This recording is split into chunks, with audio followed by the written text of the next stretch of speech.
if you could give your oxygen tanks a stir.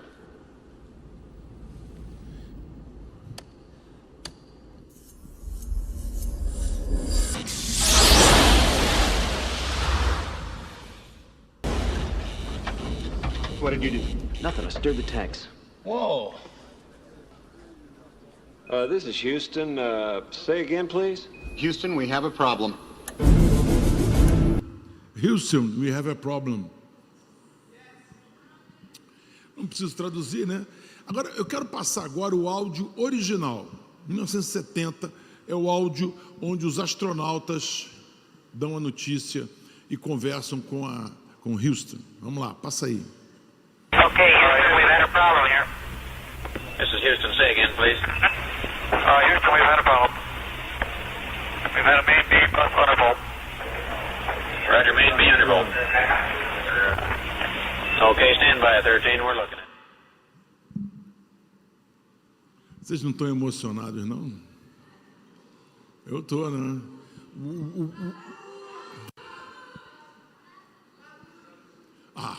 Para com isso, traduz. Vocês sabem mais inglês que eu, pô. Então é o seguinte, aconteceu em 1970, Apolo 13, ela teve um problema. Aliás, dois problemas. Então, quando ela diz, Houston, we have a problem, essa frase ficou famosa, né? De vez em quando a gente fala assim, Houston, we have a problem. Nós temos um problema. Tiveram dois problemas. Aquele filme mostra que aquilo que produzia oxigênio pifou. E eles ficaram com menos oxigênio. E também pifou a propulsão do foguete. Porque eles estavam em órbita e precisavam de uma propulsão para entrar na atmosfera terrestre. E eles ficaram com muito menos. Então aí começa toda a nossa história. Houston, nós temos um problema. Então, quando eu olho a igreja de hoje, eu quero dizer uma coisa. Céus, nós temos um problema. Olha a igreja hoje. Quando eu digo a igreja no mundo inteiro, eu quero dizer para você, nós temos um problema. Nós temos um problema. A igreja, ela se tornou bolhas, guetos, fortalezas. Nós nos encastelamos nos nossos lugares, né? Perdemos a ousadia, perdemos a coragem, perdemos o impulso, perdemos a vontade de ir para frente, de conquistar, perdemos isso. Por isso que eu digo, céus, nós temos um problema. Abre tua Bíblia em Mateus, capítulo 16. Não precisa abrir não, de 13 a 20, vai falar sobre quando Jesus está em Cesareia de Filipe, e ele começa a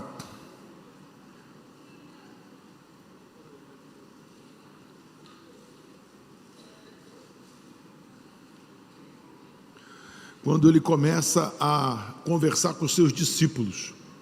Veja bem, olha só. Jesus fez uma pergunta para os seus discípulos assim: o que diz o povo a respeito de mim? Quem diz o povo quem sou? O que diz o povo quem sou? Mateus, indo Jesus, quem diz o povo ser o Filho do Homem? O que esse povo fala de mim?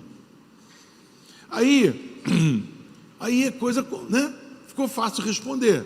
O pessoal disse, olha, tem um que diz que o senhor é Elias, tem uns que diz que o senhor é Jeremias, tem uns que diz que o senhor era o profeta que havia de vir, né? E João Batista, tantas, né? Outro profeta. Aí Jesus faz uma pausa. Olha só a pausa que Jesus faz. Olha, faz uma pausa. Olha para mim, todo mundo. Ele faz uma pausa, olha bem no olho e pergunta: e vocês? Quem sou eu para vocês? Silêncio. Completo silêncio. Que você? Quem eu sou para você? Quem eu sou para você?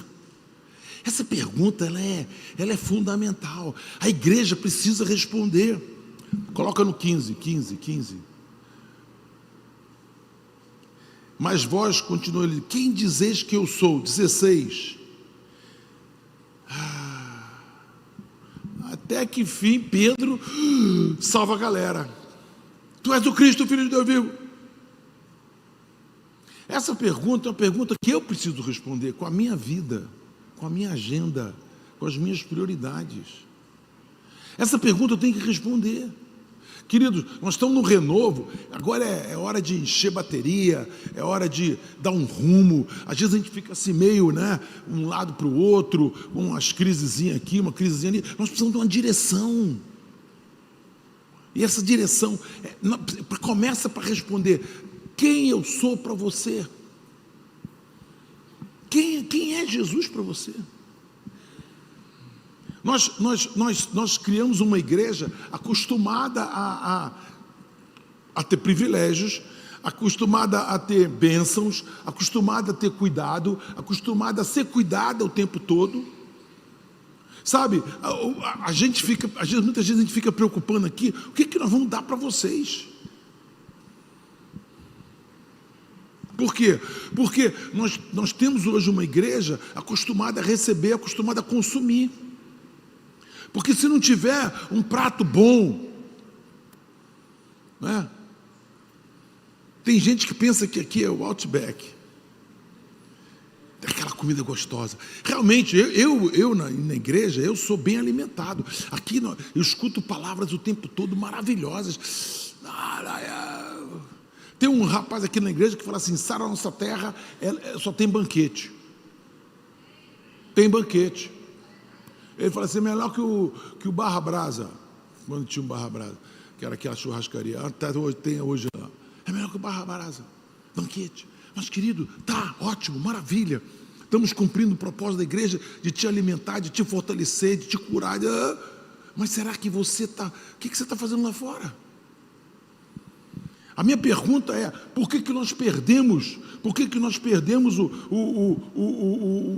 primeiro amor? Por que nós perdemos a vontade de falar de Jesus? Por que nós perdemos a vontade de orar? Por que nós perdemos a vontade de buscar esse Jesus incessantemente? Uma esfriação.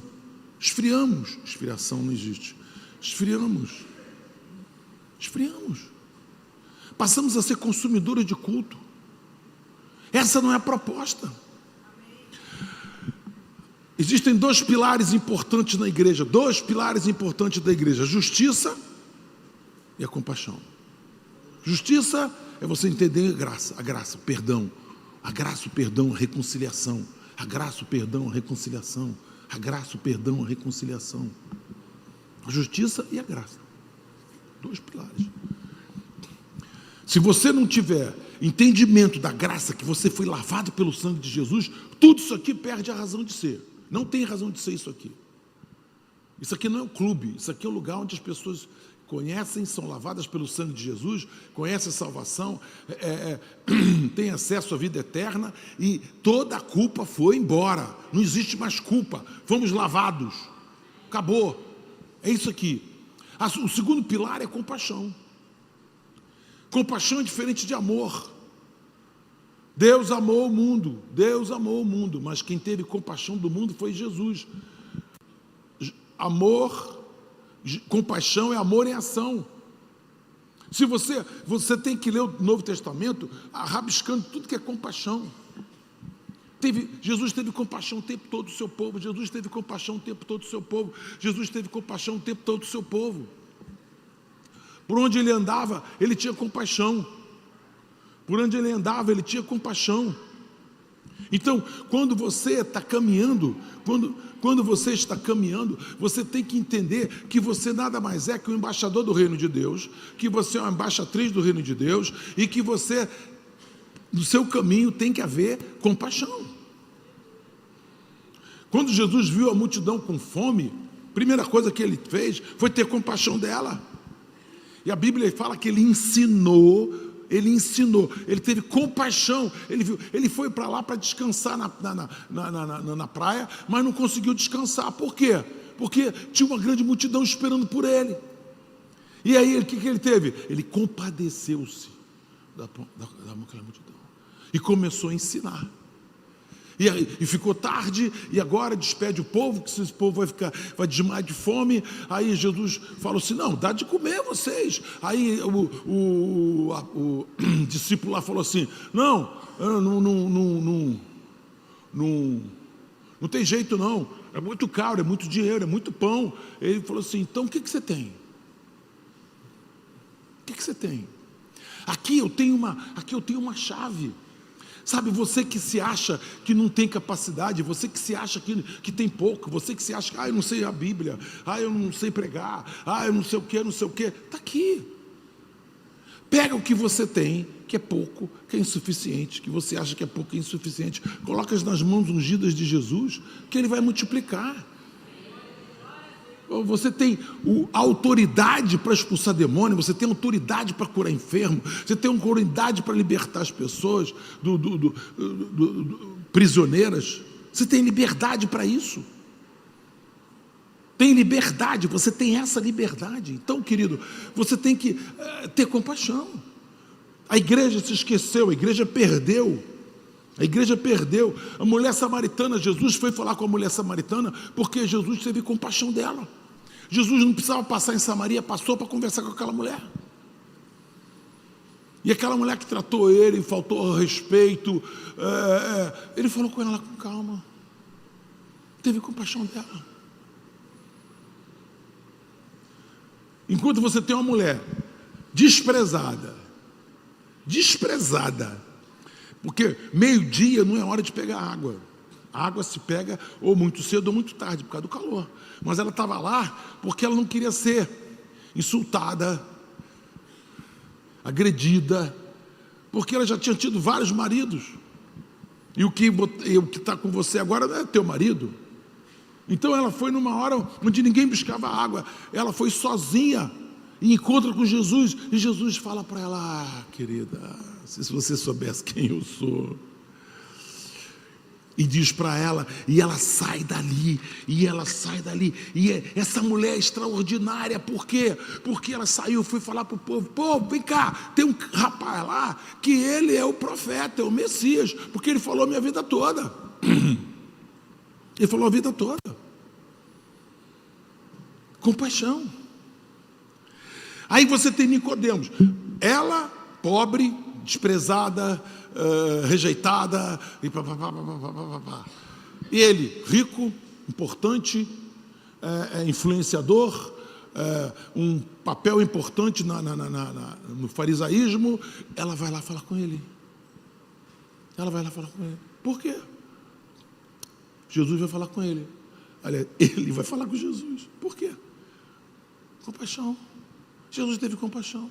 Jesus ensinou para ele compaixão. Você tem que nascer de novo. No caminho para Emaús, no momento mais importante da história, pós-ressurreição, o momento mais importante da história, pós-ressurreição, Jesus estava lá. O que é isso? Compaixão. Escutando abobrinha.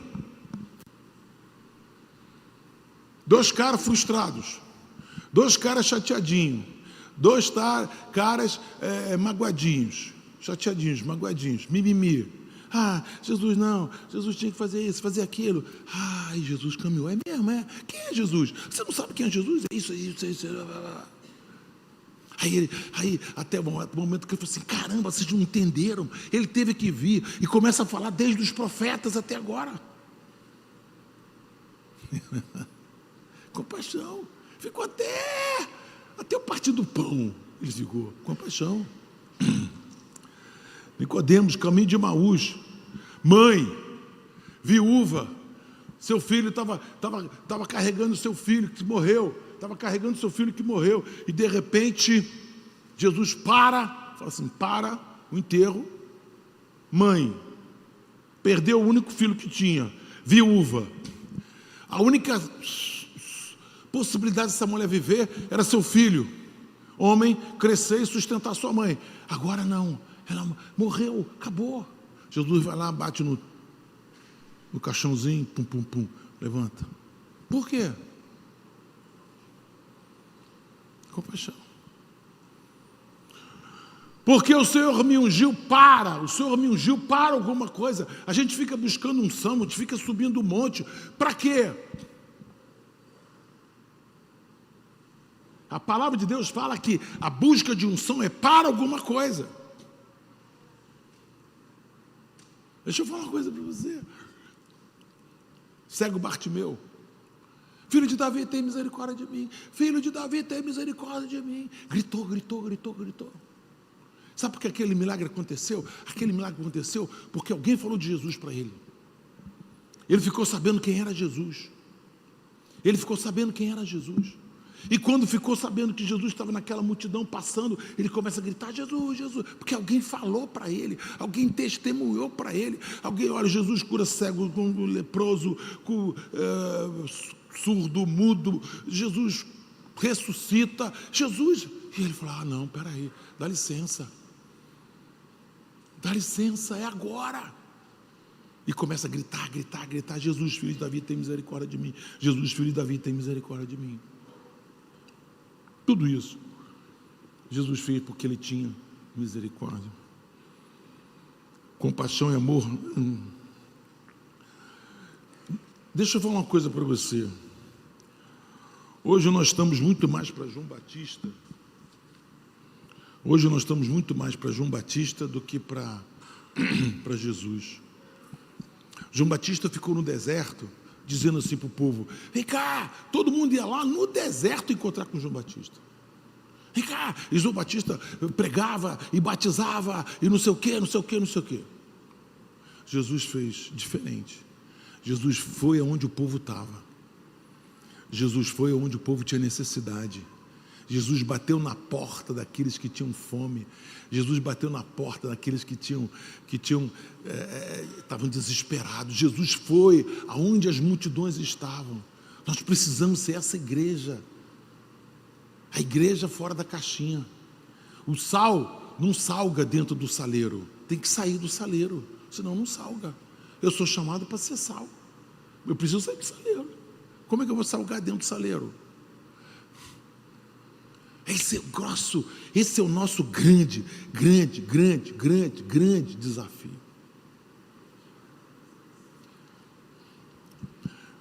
Coloca 1 Timóteo 4:12, por favor.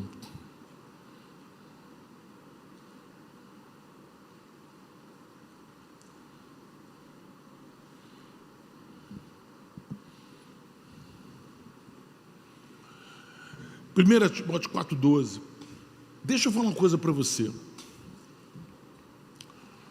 É muito triste. Eu amo ser pastor.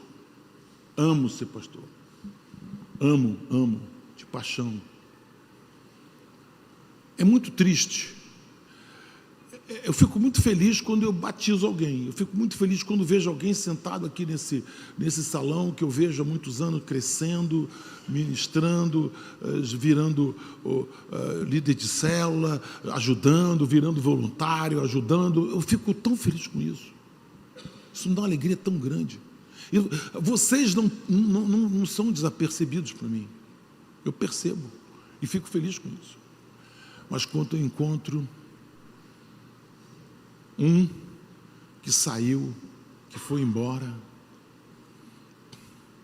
Outro dia um cara chegou para mim, pastor aqui da igreja, chegou para mim e falou: bicho, eu tenho uma notícia para dar para o senhor, ok? Sabe, eu lembro do fulano, ai, tal, como é que está fulano? Está bem, pastor. Eu falei: mesmo, está bem? Tá. Ele está morando agora em Miami. Eu falei: caramba, em Miami, uau, que bom.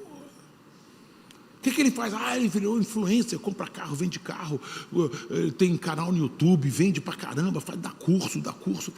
Que legal. Que igreja que ele está? Não, ele está fora da igreja. Então, meu querido, não vem me dar essa notícia, por favor. Evita seu pastor descer da cruz. Porque é um absurdo. Ele está bem. Está bem? No tempo que estava ruim, no tempo que estava doente, no tempo que estava cheio de ferida, no tempo que estava aqui na igreja, oh, glória a Deus, aleluia. Aí ficou bem, foi embora. Quer dizer, ele tinha que estar lá em Miami, ajudando numa igreja lá em Miami, sendo bênção lá em Miami. Não tem tempo. Como é que eu faço? Oro para ele perder tudo?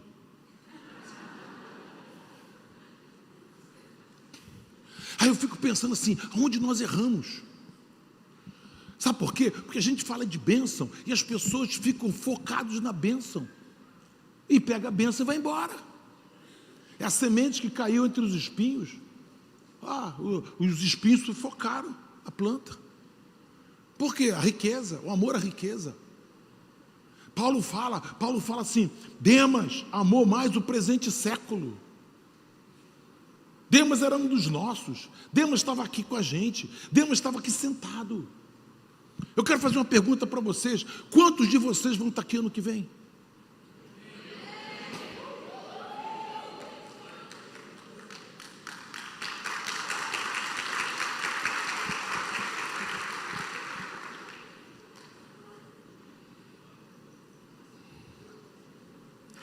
Olha a minha cara. Olha a minha cara. Querido, se você não for aquele que quer crescer espiritualmente, você não vai estar aqui ano que vem. O mundo vai te puxar. O mundo é atraente. O mundo é fantástico. O mundo é fantástico. O mundo é atraente. Quando eu morro, dói aqui dentro. Eu vejo um jovem. Outro dia eu fui numa festa, já contei isso aqui na igreja. Fui numa festa de casamento, tinha 2 jovens que nós fizemos o casamento, bêbados.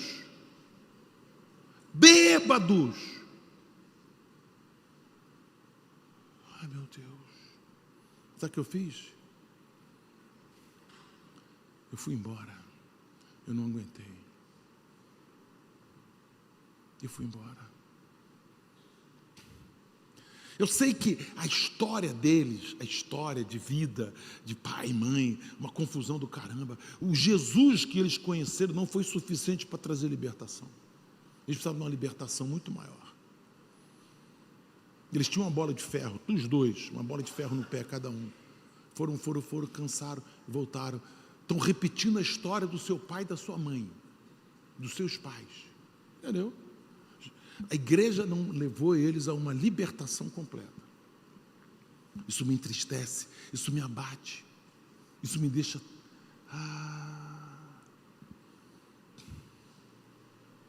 Isso me deixa mal. Então, se eu quero, eu estou dizendo, céu, tem um problema aqui, céu. Houston, you have a problem. Tem um problema. Nós precisamos ser uma igreja que fala mais de Jesus, que vive mais de Jesus, que quer mais Jesus, até porque Jesus possa transbordar na vida das pessoas que estão perto da gente. Não se iluda, pastor, pastora, líder de célula, você que está chegando hoje aqui, você que está já com a gente há um tempão, não se iluda com algumas coisas assim, o culto estava cheio. Poxa vida, eu seria um hipócrita. Se eu não, como é que está o culto? Está cheio. Que bom, claro. Mas isso não é o suficiente. Será que essas pessoas estão tendo uma experiência com Jesus? Será? Esses dias nós estamos fazendo uma campanha, Meus Amigos Importam. Sabe, uma campanha de despertamento espiritual. Despertamento espiritual. Para quê? Para a gente fazer o que a igreja precisa fazer. Precisamos responder a pergunta, quem é Jesus para você? Se você disser, Jesus é o Senhor dos Senhores, Rei dos Reis, Filho do Deus vivo, começou a responder certo. Mas, querido, precisa ter compaixão. Não adianta eu saber e não fazer. Não adianta eu saber e não ser. Nós não queremos uma igreja que sabe, nós queremos uma igreja que faz. Você não é o que você sabe, você é o que você faz. Você não é o que você sabe, você é o que você faz, todos os dias.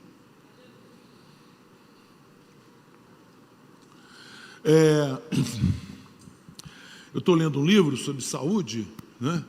e o cara ele fez um capítulo sobre coragem, atos corajosos.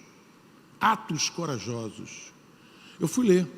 E à medida que eu estava lendo, eu fui me lembrando dos atos corajosos que eu já tive na minha vida, que eu já fiz na minha vida.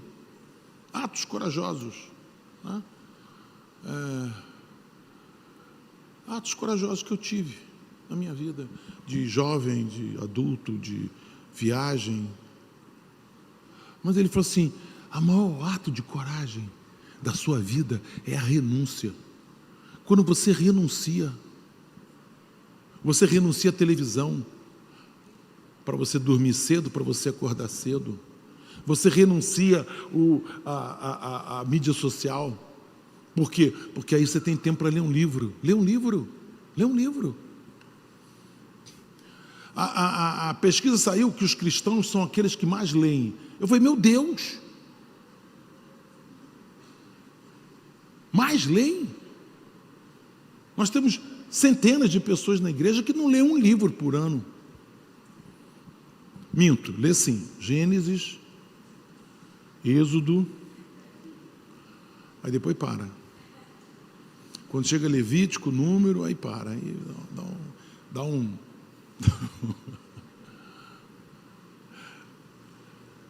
pastor foi para o Japão, chegou no Japão e viu a estatística e falou assim: sabe quantos cristãos hoje existem no Japão? Os caras, quanto? Menos de 1%. Ah, tá. Aqui é difícil. Sabe quantos cristãos tem no Japão há 10 anos atrás? Menos de 1%. Sabe quantos cristãos tem no Japão há 100 anos atrás? Menos de 1%. Céus, nós temos um problema. Precisamos resolver. Aqui em Timóteo tem uma solução. Aqui Timóteo tem uma solução. Coloca aí para mim, 4:12. Ninguém despreza a tua mocidade. Não despreza a tua mocidade. Não despreza teu tempo. Pelo contrário, torna-te padrão dos fiéis. Na palavra. Na palavra. Estudar a palavra. Amar a palavra. Buscar a palavra. Eu comecei falando sobre quem é Jesus para você. Você só consegue ter raízes profundas, ter fundação para a sua fé, quando você tem amor à palavra. Tem amor à palavra. Torna-te padrão dos fiéis na palavra, no procedimento, no amor, na fé, na pureza. Você sabe, nós temos hoje cristãos que você não sabe se é cristão ou se não é, como é que faz. Às vezes a gente parece que é uma torcida, assim, um negócio meio, entendeu? A torcida de futebol é mais fiel do que muito cristão a Jesus. Eu tenho, aqui na igreja, por exemplo, eu tenho uma torcida do Fluminense, que até pouco tempo estava na zona do rebaixamento, e os caras numa fé tremenda. Vai mudar, nós vamos ganhar Libertadores e não sei o quê. E o Fluminense só perdendo. E eles falam para os filhos, chega com os filhos fantasiados de Fluminense na igreja. E, você entende uma coisa dessa? Era um negócio que você tinha que fugir, tinha que dar. Não, parei com futebol, parei. Mas não. Nós temos que ter uma fidelidade à palavra, uma fidelidade ao procedimento, uma fidelidade no amor, na fé. Fé. Pureza. Fugir do que é mal. Coloca o 13, por favor. Até a minha chegada, aplica-te à leitura, à exortação, ao ensino. Até a minha chegada, leia mais, exorta mais, ensina. Deixa eu falar uma coisa para você. Tem gente na igreja que está aqui nessa igreja, nasceram nessa terra desde a época de Noé. Sério, eu tenho foto. Aquela preto e branco. Eu usava bigode. Era gordo, não sei. Desde a época de Noé. Nunca trouxe uma pessoa para a igreja. nunca discipulou uma pessoa. Cara, você cuidar de uma pessoa, você é a sua razão da sua fé. É sua fé. Quem é Jesus para você? Jesus para você é um cara legal, um profeta, que eu vejo todo domingo na igreja. Eu canto e levanto mão, eu canto. Então, ainda mais quando tem um Duarte da vida aqui, né? E um Gabriel Duarte, eu canto, eu louvo. Mas na segunda, como é que faz? Aqui ele fala assim, eu te exorto à leitura, ao ensino. 14. Não te faças negligente para o dom que há em ti, o qual te foi concedido mediante profecia, com a imposição das mãos do presbitério. Medita essas coisas e nelas ser diligente, para que o teu progresso a todos seja manifesto. 16. Tem cuidado de ti mesmo, da doutrina. Continua nesses deveres, porque fazendo assim salvarás tanto a ti mesmo, como aos teus ouvintes. Então, esse livro que eu estou lendo, que o cara gastou um capítulo falando sobre renúncia, ele falou assim, você quer ter saúde? Cuida, né? Dorme cedo. Não fica no computador até altas horas, com aquela luzona para você assim. O cara fala, higiene do sono. Renúncia. Você quer ter câncer? Não cuida do teu sono. Não cuida da tua alimentação. Não cuida da ginástica. Não cuida da meditação. Não cuida de você. Não cuida da sua vida emocional. Pronto, aí você vai ter câncer. Acabou. É fácil assim. Agora, eu não quero ter. Não quer? Então renúncia. Não quer? Renúncia. Se eu quero ter uma vida com Deus, eu tenho que renunciar. Eu tenho que ter tempo. Eu tenho que ter qualidade de tempo. Deixa eu olhar para você. Sabe o que te domina? É o que você vê. O que você vê. É o que você está vendo. É o que te domina. O que você está vendo agora?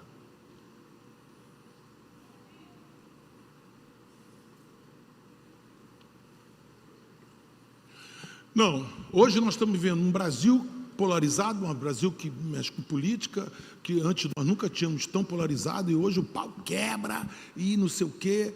É isso que você está vendo? Eu não estou dizendo que você não possa se meter na política, que você possa ter sua opinião, que você possa ler, estudar sobre isso. Não, estou dizendo que isso não pode ser aquilo que você está vendo, sempre. Repete comigo. O que você vê te domina. O que você vê determina. A mulher de Ló, preste atenção, pelo amor de Deus. A mulher de Ló olhou para trás.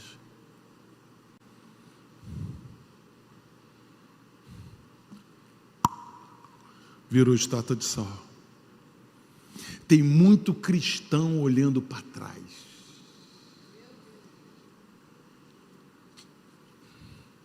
Isso me entristece, sabia? Tem muito cristão que, em vez de estar olhando para frente, está olhando para trás. Tem muito cristão que, em vez de estar tomando uma posição de fé, dizendo, deixa para trás o que está para trás. Eu perdi, eu tinha casa lá em Sodoma, eu tinha isso, eu tinha aquilo. Deixa! Fui arrancado de lá, deixa! Tem gente que quer servir a Deus com rancor, com raiva, com ódio, com problema com pai, com mãe, problema com o pastor. Sabe por que a tua vida não prospera? Porque você olha para trás.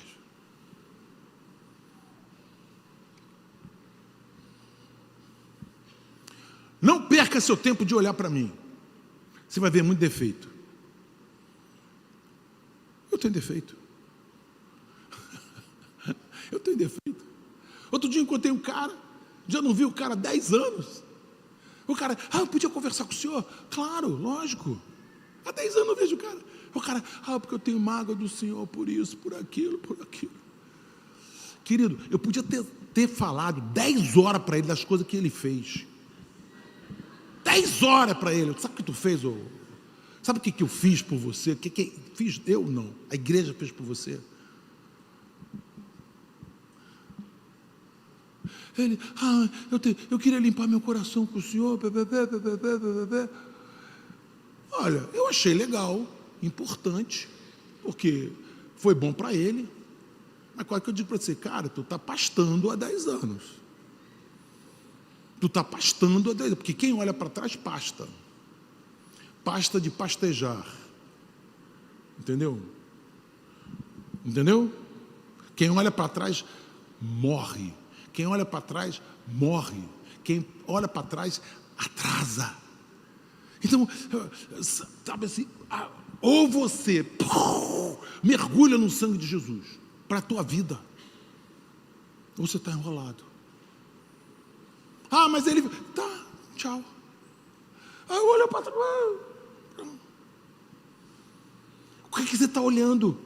Aqui ele fala, tem cuidado de ti mesmo, da doutrina, continua nesses deveres, porque você fazendo isso, você vai salvar. Porque quando você está na palavra, você está na exortação, você está no ensino, eu sou voluntário, eu estou fazendo IV, estou fazendo raízes profundas, eu estou fazendo Cefap, eu estou estudando, eu estou lendo, Cara, você está crescendo, você está salvando a si mesmo.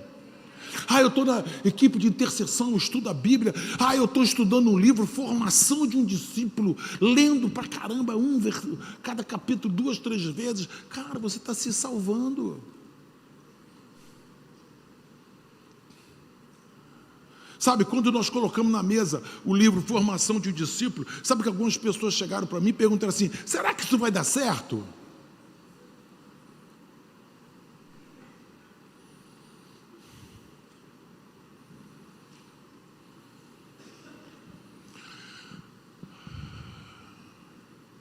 Igreja, você podia colocar assim, igreja, lugar dos cansados, oprimidos, abatidos, endividados, problemáticos, entendeu?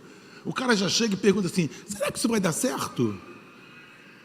Meu irmão, nós temos uma igreja lá em Recife, lá numa cidade daquela de Pernambuco, que começou debaixo de uma mangueira. E tinha uma cadeira, porque tinha uma senhora lá de sei quantos anos, que a cadeira era só dela, o resto ficaram tudo em pé, debaixo da mangueira, e está lá a igreja levantada hoje. Mas será que vai dar certo? Quando eu cheguei aqui, lá no Presunique acabava o asfalto. Aí alguém perguntou para mim, como é que isso vai, será que vai dar certo?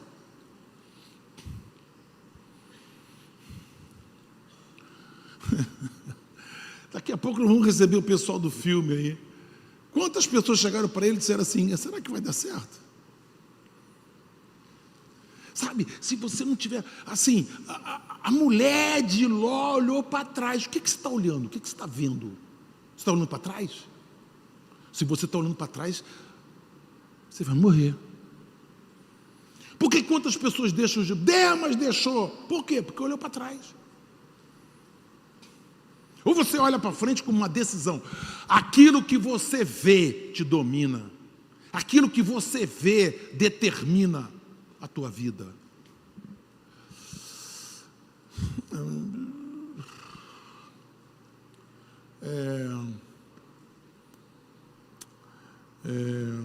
Pedro andando sobre as águas.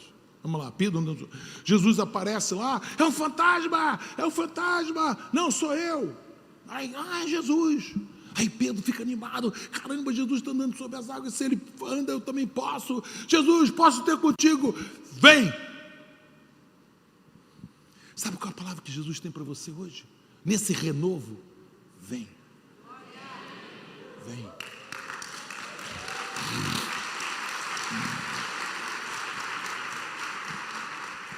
Vem andar sobre as águas. Aí ele começou a andar sobre as águas. Aleluia, glória a Deus. Mas de repente ele olhou para a onda. Quando ele olhou para a onda, ele começa a afundar. O que você está vendo aí? O segredo é olhar para Jesus. Quando você olha para Jesus, tudo acontece. A água ali está para destruir Pedro e seus amigos, os apóstolos. Ali, a água está ali para destruir.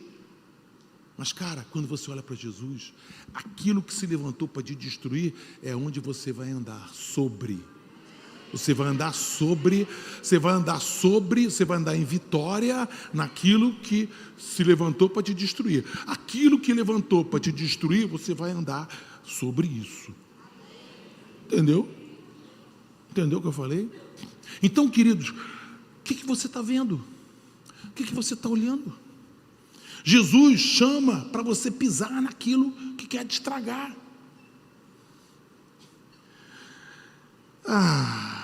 Tem um texto maravilhoso, que está em Atos 7, 56. Atos 7, 56. Vocês acharam aí? Atos 7, 56. Pode ler, por favor. Eu já volto. Acha no meu celular, Igor, eu não sei se é com I ou com Y, e fala com ele, cadê ele? Ou então, a Ruth está aí? Vou procurar ali embaixo. Vou procurar. Pergunta que... Estou de volta.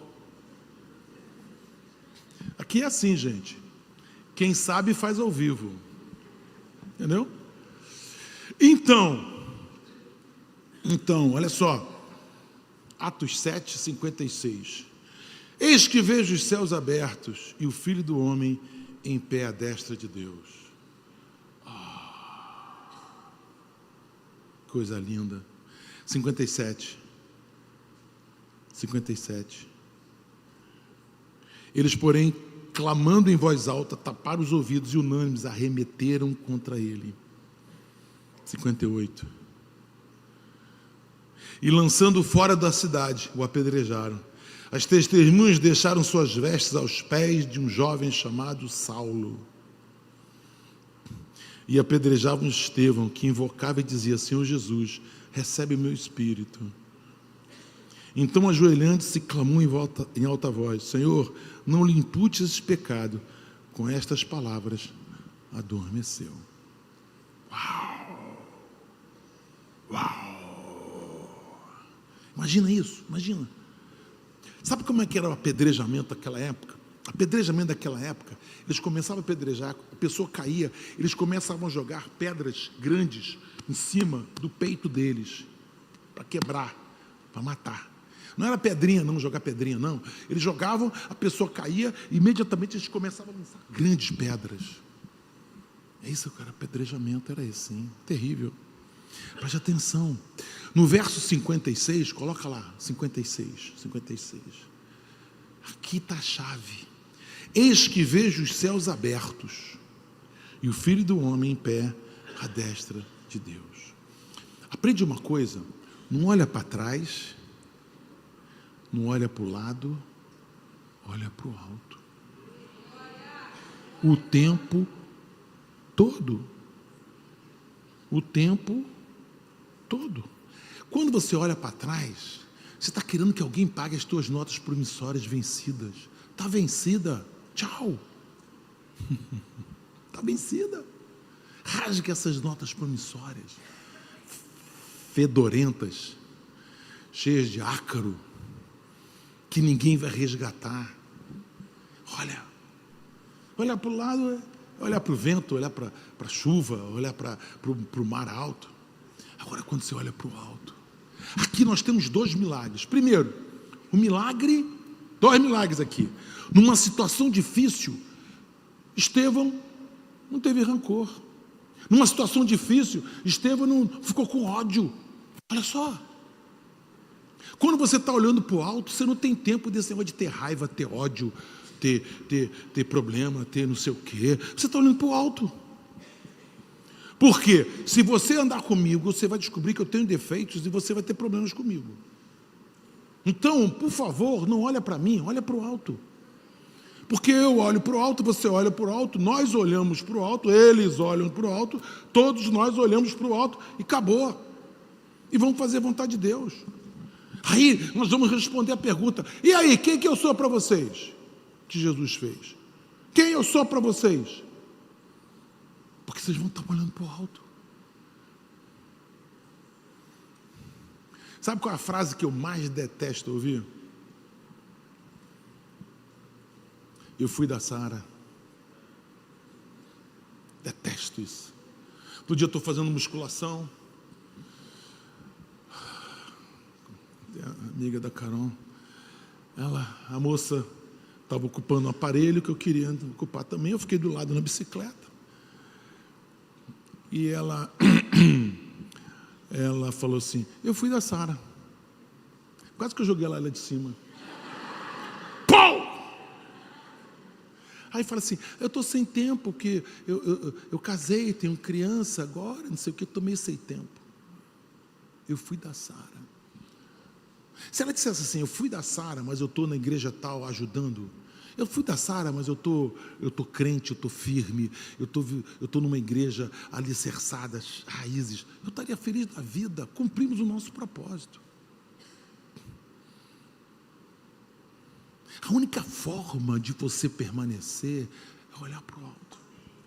Quando você lê Timóteo, que eu li para vocês, e que ele fala assim, ensina, aprende, não joga fora a tua mocidade. Jovens, não joguem fora a tua mocidade, pelo amor de Deus, eu clamo a vocês, não joga fora a tua mocidade, não joga fora o depósito do Espírito Santo na tua vida, cresça, amadureça, prospere, vá para frente, seja o melhor que você puder, onde você estiver.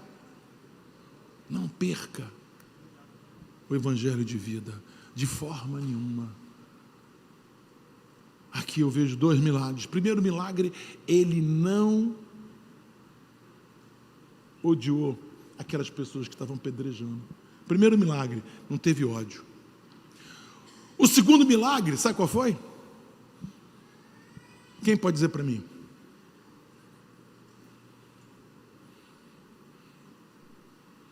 O segundo milagre era Saulo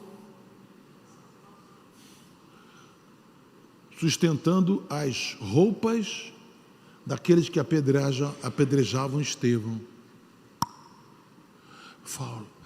Saulo viu o rosto de Estevão olhando para o céu, vendo Jesus ao lado do Pai.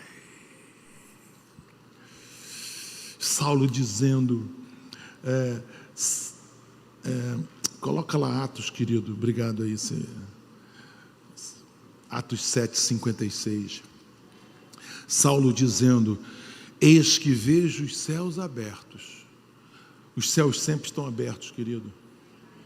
Basta que a gente esteja olhando para eles. E o Filho do Homem em pé à destra de Deus. Que coisa maravilhosa. Quando Saulo viu isso, essa expressão no rosto de Estevão, com certeza marcou a vida dele. Sabe, quando você olha para o céu, quando você tem contato com o céu, quando você olha para cima, meu querido, é não olhar para trás. Olhar para cima é não olhar para o lado. Olhar para cima. Quando Deus quis falar com Abraão, no momento de uma grande crise de Abraão estava numa crise incrível, ele diz assim, Abraão, sai da tua tenda. Está na hora da igreja sair da tenda. Está na hora da igreja ser corajosa. Está na hora da igreja ser intrépida. Está na hora da igreja de ser uma igreja de ambição. Sai! Ele saiu. Olha para o céu, Abraão. Assim vai ser a tua descendência. Assim vai ser a tua descendência. Assim vão ser teus discípulos. Assim vão ser teus filhos. Assim vai ser. Então, querido, eu quero responder que nesse renovo, a nossa palavra possa responder essa pergunta. As nossas buscas, a nossa ministração, o nosso louvor, a nossa indignação, né? A nossa vontade de crescer, vontade de acontecer alguma coisa diferente, seja, quem sou eu para você? É Jesus perguntando, e eu? Quem eu sou? Os outros como é que é? Jeremias, João Batista, né? Elias, que voltou, outro profeta. Agora, não, tá bom, eles, tá, mas e vocês? Aí que está essa pergunta. E vocês? Quem eu sou para vocês? Vamos ficar de pé.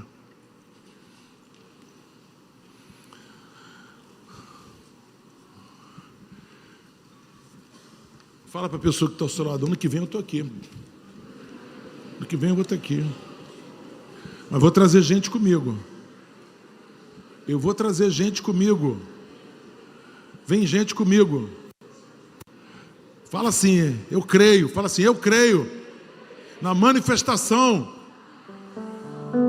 do poder. Eu creio na manifestação do poder de Deus. Eu creio.